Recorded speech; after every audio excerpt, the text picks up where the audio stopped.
নমস্কাৰ মোৰ নাম অনুপমা চৌধুৰী বজালী উচ্চতৰ মাধ্যমিক বিদ্যালয়ৰ মই বিষয় শিক্ষয়িত্ৰী উচ্চতৰ মাধ্যমিকৰ দ্বিতীয় বৰ্ষৰ ৰাজনীতি বিজ্ঞান বিষয়টো মই আজি আলোচনা কৰিম ৰাজনীতি বিজ্ঞান বিষয়টোৰ দুটা পাৰ্ট থাকে পাৰ্ট এ বিশ্বৰ ৰাজনীতি আৰু পাৰ্ট বি স্বাধীনোত্তৰ ভাৰতৰ ৰাজনীতি বিশ্বৰ ৰাজনীতিত 50 মাৰ্কছ আৰু স্বাধীনোত্তৰ ভাৰতৰ ৰাজনীতিৰ 50 মাৰ্কছ টোটেল 100 মাৰ্কছ স্বাধীনোত্তৰ ভাৰতৰ ৰাজনীতিত 9টা অধ্যায় থাকে প্ৰথম অধ্যায় জাতি গঠনৰ প্ৰত্যাহ্বান দ্বিতীয় অধ্যায় এটা দলৰ আধিপত্যৰ যুগ তৃতীয় অধ্যায় পৰিকল্পিত বিকাশৰ ৰাজনীতি চতুৰ্থ অধ্যায় ভাৰতৰ বৈদেশিক সম্বন্ধ পঞ্চম অধ্যায় কংগ্ৰেছ ব্যৱস্থাৰ প্ৰত্যাহ্বান আৰু পুনঃ প্ৰতিষ্ঠা ষষ্ঠ অধ্যায় গণতান্ত্ৰিক শৃংখলাৰ সংকট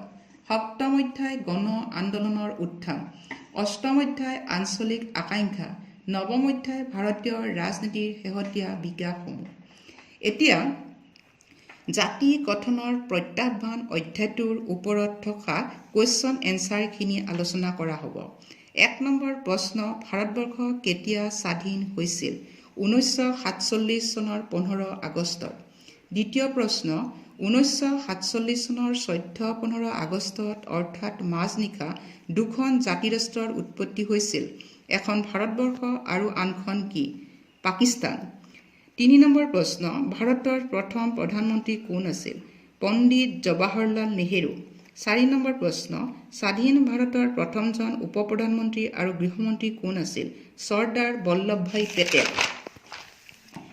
5 নম্বৰ প্ৰশ্ন দেশীয় ৰাজ্য মানে কি দেশীয় ৰাজ্য হ'ল ব্ৰিটিছৰ আমোলত থকা শাসনাধীন ৰাজ্য 6 নম্বৰ প্ৰশ্ন দ্বিজাতি তত্ত্বটো কোনে আগবঢ়াইছিল এই তত্ত্বটোৰ ধাৰণা কি আছিল দ্বিজাতি তত্ত্বটো মুছলিম লীগৰ নেতা মহম্মদ আলী জিন্নাই আগবঢ়াইছিল 1947 চনৰ ভাৰত বিভাজনৰ মূল কাৰকটোৱে আছিল দ্বিজাতি তত্ত্ব হিন্দু আৰু মুছলমান এই দুটা ধৰ্মৰ ভিত্তিক লৈ এই তত্ত্বটো আগবঢ়াইছিল তোমালোকৰ পৰীক্ষাত ধৰ্ম দুটাৰ নাম আহিব পাৰে তোমালোকে এই ধৰ্ম দুটা মনত ৰাখিবা লৰ্ড মাউণ্টবেটেন আঁচনিৰ জৰিয়তে এই তত্ত্বটোৱে পূৰ্ণৰূপ ধাৰণ কৰিছিল আৰু মুছলমান সংখ্যাগৰিষ্ঠতা থকা অঞ্চলসমূহ পাকিস্তানৰ ভৌগোলিক পৰিসীমাৰ অন্তৰ্ভুক্ত হৈছিল ইয়াত আঁচনিখনৰ নামটো মনত ৰাখিবা 7 নম্বৰ প্ৰশ্ন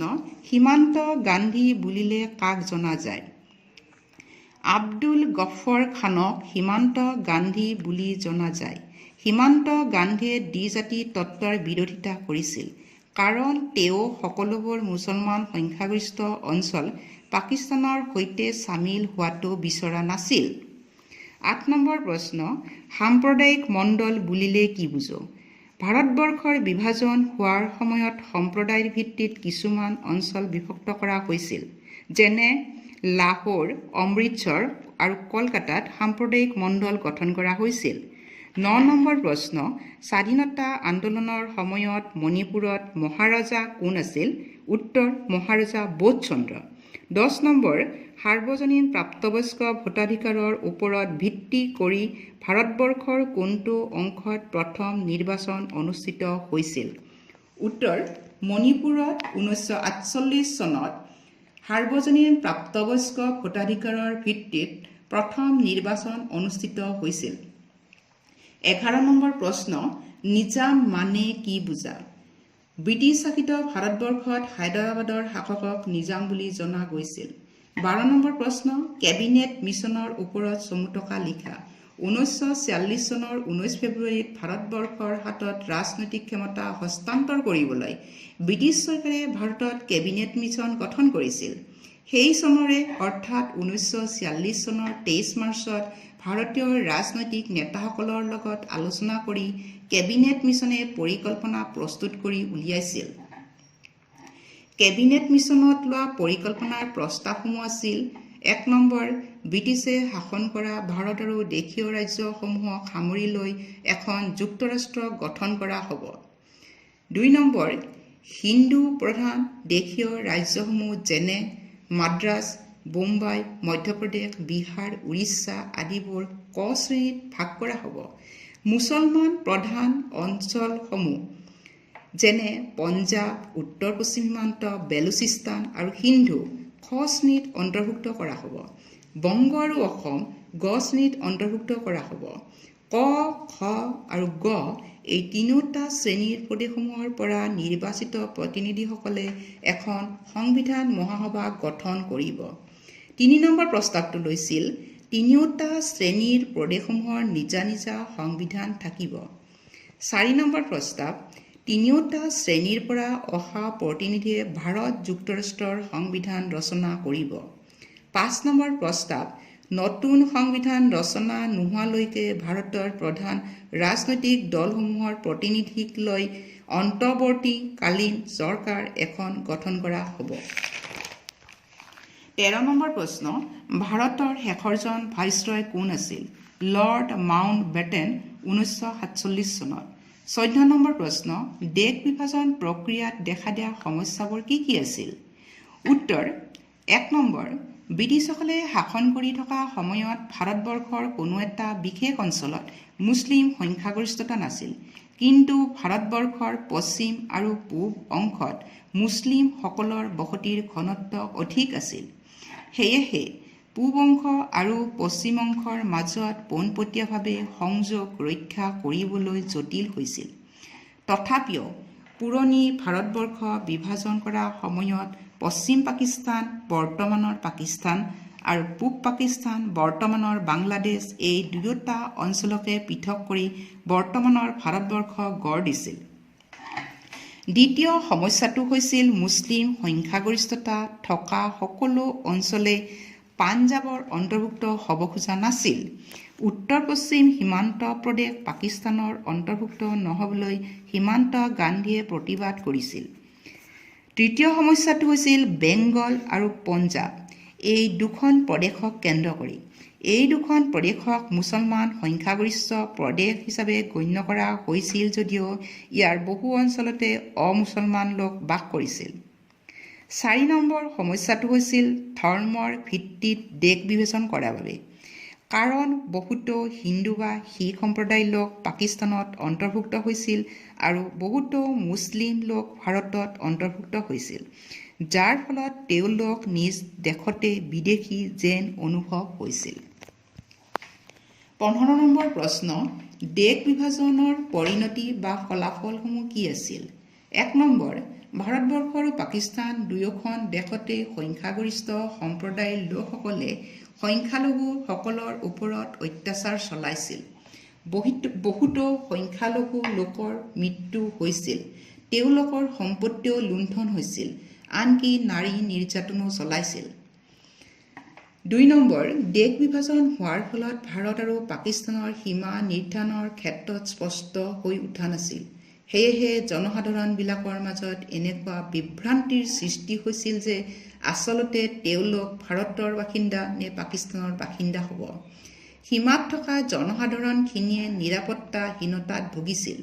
তেওঁলোকে জীৱনৰ নিৰাপত্তা বিচাৰি আৰু ৰাজনৈতিক বাধ্যবাধকতাত পৰি নিজৰ গৃহভূমি ত্যাগ কৰিবলগীয়া হৈছিল।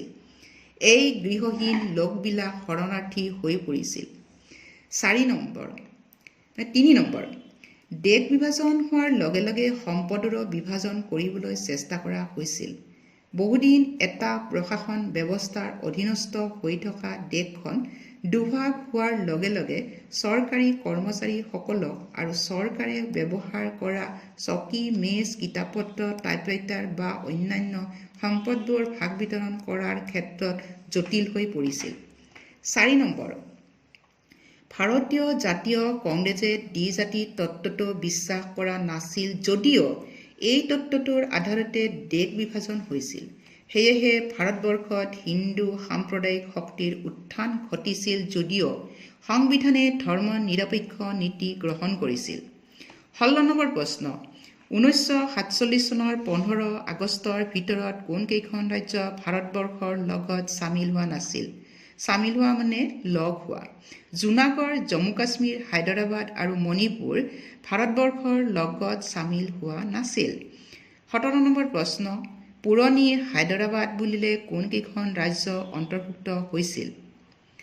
মহাৰাষ্ট্ৰ, কৰ্ণাটক, অন্ধ্ৰপ্ৰদেশ। 18 নম্বৰ প্ৰশ্ন, ভাৰতবৰ্ষ জাতি হিচাপে প্ৰতিষ্ঠা হোৱাৰ ক্ষেত্ৰত দেখা দিয়া প্ৰত্যাহ্বান তিনিটা কি কি আছিল? 1 নম্বৰ, ভাৰতবৰ্ষ এখন বিশাল বৈচিত্ৰ্যপূৰ্ণ দেশ। ভাৰতৰ ভৌগোলিক আয়তন অতি বেছি। ইয়াত বিভিন্ন ভাষা-ভাষী, বিভিন্ন ধৰ্মাৱলম্বী, বিভিন্ন সংস্কৃতিৰ লোক বাস কৰি আছে। সেয়েহে এই বিভিন্নতা থকা জনসাধাৰণখিনিক এক কৰি জাতি হিচাপে গঠন কৰাটো টান কাম হৈ পৰিছিল। 2 নম্বৰ, ভাৰতবৰ্ষত গণতন্ত্ৰ প্ৰতিষ্ঠা কৰাটো আন এটা জটিল কাম হৈ উঠিছিল। স্বাধীনতা লাভ কৰাৰ লগে লগে সংবিধান ৰচনা কৰোঁতাসকলে ভাৰতবৰ্ষক গণতান্ত্ৰিক দেশ হিচাপে প্ৰতিষ্ঠা কৰিবলৈ চেষ্টা কৰিছিল। ভাৰতবৰ্ষত সংসদীয় পদ্ধতিৰ চৰকাৰ প্ৰতিষ্ঠা কৰি প্ৰতিনিধিত্বমূলক গণতন্ত্ৰ প্ৰতিষ্ঠা কৰিবলৈ বহুতো চেষ্টা কৰা হৈছিল। ইয়াৰ জনসাধাৰণক গণতান্ত্ৰিক শিক্ষা প্ৰদান কৰিবলৈও চেষ্টা কৰা হৈছিল। 3 নম্বৰ, ভাৰতবৰ্ষৰ সমগ্ৰ জনসাধাৰণৰ বিকাশ আৰু মংগল সাধন কৰাটো জাতি গঠনৰ আন এটা প্ৰত্যাহ্বান আছিল। ভাৰতীয় সমাজত পিছ পৰি থকা জনসাধাৰণবিলাকক সমতাৰ নীতিৰ জৰিয়তে বিশেষ সুবিধাৰ ব্যৱস্থা কৰা হৈছে যাতে তেওঁলোকে আনৰ সমানে আগুৱাই যাব পাৰে। ভাৰতৰ সংবিধানখনে জনসাধাৰণৰ মাজত সামাজিক ন্যায় প্ৰতিষ্ঠা কৰিবলৈ চেষ্টা কৰিছে। ৰাষ্ট্ৰ পৰিচালনাৰ নিৰ্দেশাত্মক নীতিৰ জৰিয়তে ভাৰতবৰ্ষৰ জাতি গঠন কৰিবলৈ চেষ্টা কৰিছে। 19 নম্বৰ প্ৰশ্ন, ভাৰতবৰ্ষত ৰাজ্য পুনৰ গঠন আয়োগখন কেতিয়া গঠন হৈছিল আৰু কোনে গঠন কৰিছিল? কেন্দ্ৰীয় চৰকাৰে 1953 চনত ভাৰতত ৰাজ্য পুনৰ গঠন আয়োগখন গঠন কৰিছিল। 20 নম্বৰ প্ৰশ্ন, ভাৰতত ৰাজ্য পুনৰ গঠন আইনখন কেতিয়া প্ৰণয়ন হৈছিল? 1956 চনত। 21 নম্বৰ প্ৰশ্ন, 1956 চনৰ ভাৰতৰ ৰাজ্য পুনৰ গঠন আইনৰ অধীনত কিমানখন ৰাজ্য আৰু কিমানখন কেন্দ্ৰীয় শাসিত অঞ্চল সৃষ্টি কৰা হৈছিল? 14খন ৰাজ্য আৰু 6খন কেন্দ্ৰীয় শাসিত অঞ্চল 1956 চনৰ ভাৰতৰ ৰাজ্য পুনৰ গঠন আইনৰ অধীনত সৃষ্টি কৰা হৈছিল। 22 নম্বৰ প্ৰশ্ন, 1956 চনৰ ৰাজ্য পুনৰ গঠন আইনৰ আধাৰত হায়দৰাবাদক কেইখন ৰাজ্যত ভগোৱা হৈছিল আৰু ৰাজ্যকেইখন কি কি আছিল? হায়দৰাবাদক 3খন ৰাজ্যত বিভক্ত কৰিছিল আৰু ৰাজ্যকেইখন হ'ল অন্ধ্ৰপ্ৰদেশ, বোম্বাই আৰু মহীশূৰ। 23 নম্বৰ প্ৰশ্ন, ভাষাৰ ভিত্তিত নতুনকৈ গঠন হোৱা ৰাজ্যৰ নাম লিখা। বোম্বাই, গুজৰাট, মহাৰাষ্ট্ৰ, পাঞ্জাৱ, অন্ধ্ৰপ্ৰদেশ এইকেইখন ভাষাৰ ভিত্তিত নতুনকৈ গঠন হৈছিল। 24 নম্বৰ প্ৰশ্ন, 2000 চনত নতুনকৈ গঠন হোৱা ৰাজ্য কেইখনৰ নাম লিখা আৰু কিহৰ ভিত্তিত এই ৰাজ্যকেইখন গঢ় লৈ উঠিছিল? ঝাৰখণ্ড, ছত্তীশগড় আৰু উত্তৰাঞ্চল। এই 3খন ৰাজ্য 2000 চনত নতুনকৈ গঢ় লৈ উঠিছিল। পৃথক আঞ্চলিক সংস্কৃতি বা আঞ্চলিক ভাৰসাম্যহীনতাৰ অভিযোগৰ ভিত্তিত এই ৰাজ্য 3খন 2000 চনত নতুনকৈ গঢ়ি উঠিছিল। আজি এতিয়া এই অধ্যায়টো মই সামৰণি মাৰিলোঁ।